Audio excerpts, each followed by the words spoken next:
والصلاة والسلام على رسوله الكريم اما بعد فاعوذ باللہ من الشیطان الرجیم بسم اللہ الرحمن الرحیم یا ایھا الذین آمنوا اذا قمتم الی الصلاة فاغسلوا وجوہکم وایدیکم الی المرافق وامسحوا برؤوسکم وارجلکم الی الکعبین آمنت باللہ صدق اللہ العظیم ان اللہ و ملائکتہ یصلون علی النبی یا ایھا الذین آمنوا صلوا علیہ وسلموا تسلیما۔ تمام حاضرین و ناظرین، میرے بزرگوں، بھائیوں، ماؤں، بہنوں، میرے ساتھ مل کر سرکار دو عالم صلی اللہ علیہ وسلم کی بارگاہ میں ہدیہ عقیدت پیش کیجیے۔ اللہم صلی علی محمد وعلی آلہ واصحابہ وبارک وسلم علیہ۔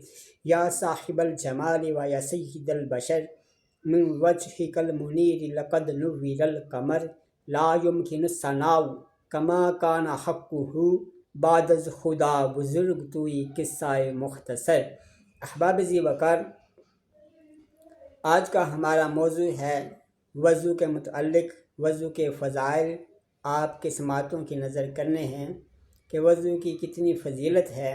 احباب ذی وقار، خالق ارض و سما نے قرآن مجید فرقان حمید کے اندر وضو کی تلقین فرمایا الحمدللہ رب العالمین والعاقبۃ للمتقین والصلاة والسلام علی رسولہ الکریم اما بعد فاعوذ باللہ من الشیطان الرجیم بسم اللہ الرحمن الرحیم یا ایھا الذین آمنوا اذا قمتم الی الصلاة فاغسلوا وجوہکم وایدیکم الی المرافق وامسحوا برؤوسکم وارجلکم الی الکعبین آمنت باللہ صدق اللہ العظیم ان اللہ و ملائکتہ یصلون علی النبی یا ایھا الذین آمنوا صلوا علیہ وسلموا تسلیما۔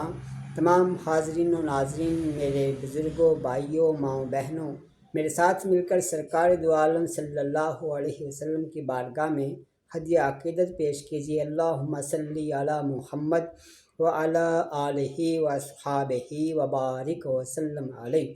یا صاحب الجمال و یا سید البشر من وجہک المنیر لقد نور القمر لا یمکن الثناء کما کان حقہ بعد از خدا بزرگ توئی قصہ مختصر۔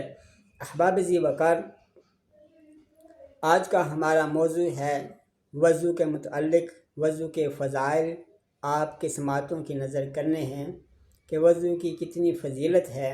احباب ذی وقار، خالق ارض و سما نے قرآن مجید فرقان حمید کے اندر وضو کی تلقین فرمائی یا ایھا الذین آمنوا اذا قمتم الی الصلاة، اے ایمان والو، جب تم نماز کے لیے کھڑے ہو جاؤ، نماز قائم کرنے لگو، نماز کو شروع کرنے لگو، تو کیا کرو؟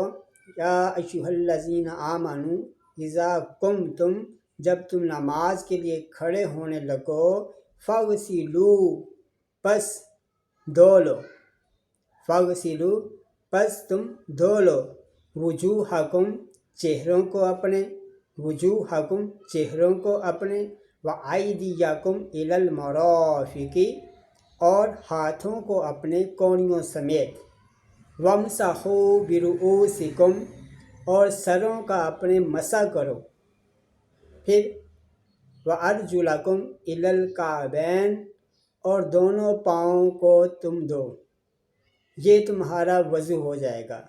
احباب ذی وقار، آقا صلی اللہ تعالی علیہ وسلم معراج کی شب جب عرشوں سے آپ کا گزر ہوا، آپ نے کسی کے چلنے کے قدموں کی آواز سنی کہ کوئی چل رہا ہے، اس کے قدموں کی آواز آ رہی ہے۔ آپ نے جبرائیل امین سے پوچھا، اے جبریل، یہ کون ہے جس کے قدموں کی آواز عرشوں پر سنائی دے رہی ہے؟ عرض کی، حضور، یہ آپ کا غلام حضرت بلال ہے، جو چل تو زمین پر رہا ہے، اس کے قدموں کی آواز عرشوں پر آ رہی ہے۔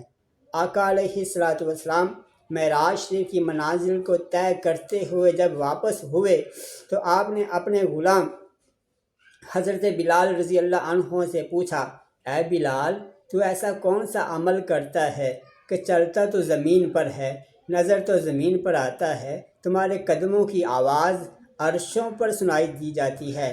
حضرت بلال عرض کرتے ہیں، حضور اور تو کوئی خاص عمل نہیں، جب بھی وضو ٹوٹتا ہے میں وضو کر لیتا ہوں، یعنی ہر گھڑی باوضو رہتا ہوں، اور جب وضو کرتا ہوں تو وضو کے 2 نفل پڑھ لیتا ہوں، یہی میرا عمل ہے۔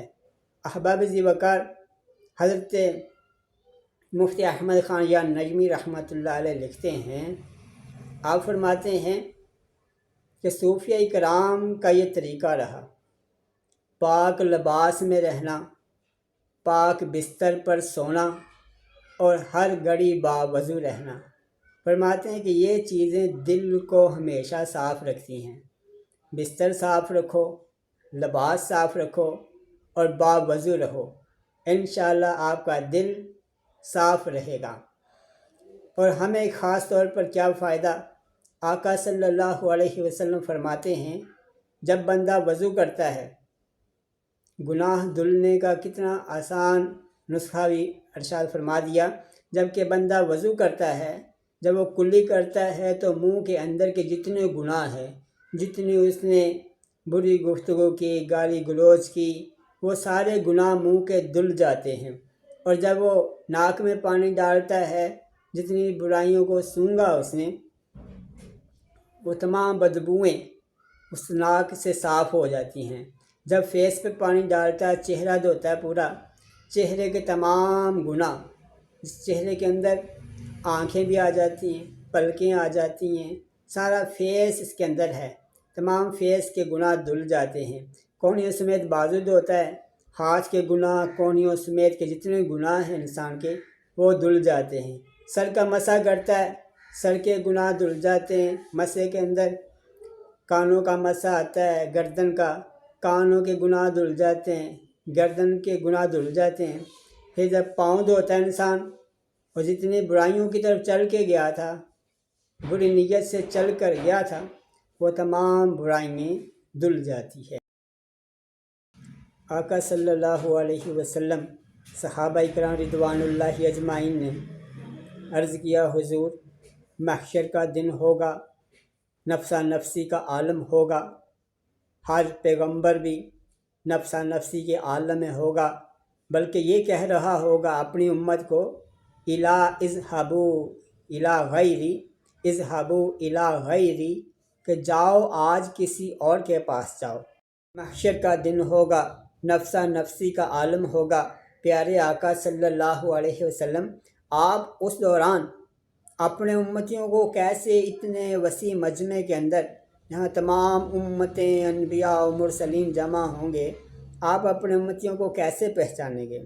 تو یہاں پر بزرگان دین مثال پیش کرتے ہیں کہ داتا صاحب رحمۃ اللہ علیہ، آپ جاتے ہوں گے، الحمدللہ میں بھی حاضری دیتا ہوں، تو ادھر جائیں نا، عام دنوں میں جائیں، جمعرات کو چلے جائیں، نوچندی جمعرات کو چلے جائیں، آپ عرس مبارک کی تقریب پہ چلے جائیں، اتنا رش ہوتا ہے، اتنا رش ہوتا ہے، اگر کوئی ہمارا دوست ہم سے بچھڑ جائے تو اسے ڈھونڈنا مشکل ہو جاتا ہے، اسے ڈھونڈنا مشکل ہو جاتا ہے۔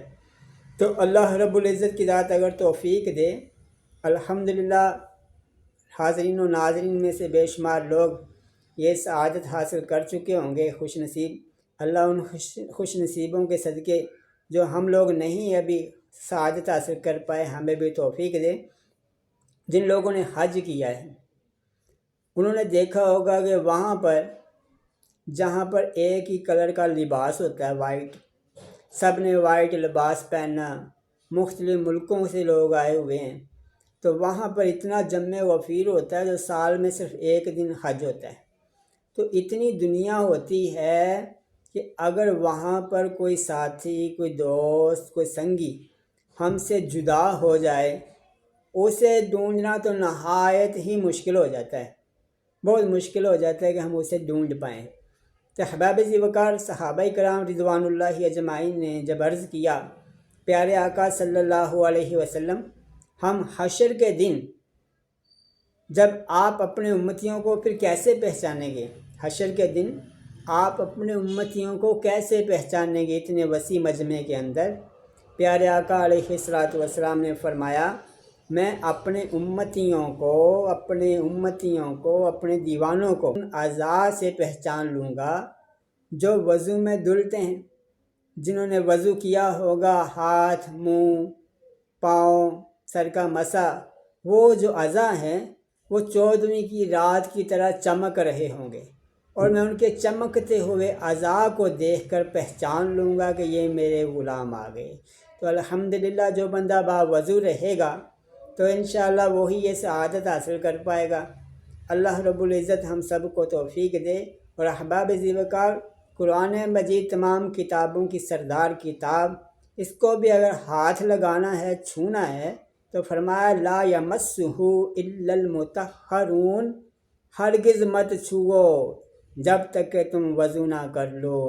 وضو کی بے شمار فضائل ہیں۔ ہمارے لیے مشکل ہے نماز پڑھنا، مشکل ہے قرآن پڑھنا، مشکل ہے دیگر ذکر و اذکار وظائف کرنا۔ اگر جو بندہ اگر وضو کر لے، ہمت کر کے سنت کے مطابق تمام چیزوں کا خیال رکھتے ہوئے وضو کر لے، تو وہ دیکھے اس کے لیے نماز پڑھنی آسان ہو جائے گی، قرآن پڑھنا آسان ہو جائے گا، دیگر ذکر و اذکار وظائف جتنے ہیں تمام اس کے لیے آسان ہو جائیں گے، بس ایک بار وضو کر لے۔ اتنی وضو کی شان ہے، فضیلت ہے کہ ہمارے دوسرے معاملات بھی اسی کی برکت سے آسان ہو جائیں گے۔ اور رزق کے معاملے میں بھی ایک شخص سرکار دو عالم صلی اللہ علیہ وسلم کی بارگاہ میں حاضر ہوا، عرض کی پیارے آقا صلی اللہ علیہ وسلم، میں تنگ دست رہتا ہوں، تنگ دستی دور نہیں ہوتی، پریشان رہتا ہوں، روٹی پوری نہیں ہوتی، گھر کے خرچے پورے نہیں ہوتے، میں کیا کروں؟ پیارے آقا صلی اللہ علیہ وسلم نے فرمایا، اے شخص، تو ہر گھڑی باوضو رہنا شروع کر دے، اللہ رب العزت تیرا رزق بڑھانا شروع کر دے گا۔ احباب ذی وقار، وضو کے بے شمار فضائل ہیں۔ اللہ تعالیٰ کے حضور دعا ہے ہمیں باوضو رہنے کی توفیق عطا فرمائے۔ وما علینا الا البلاغ المبین۔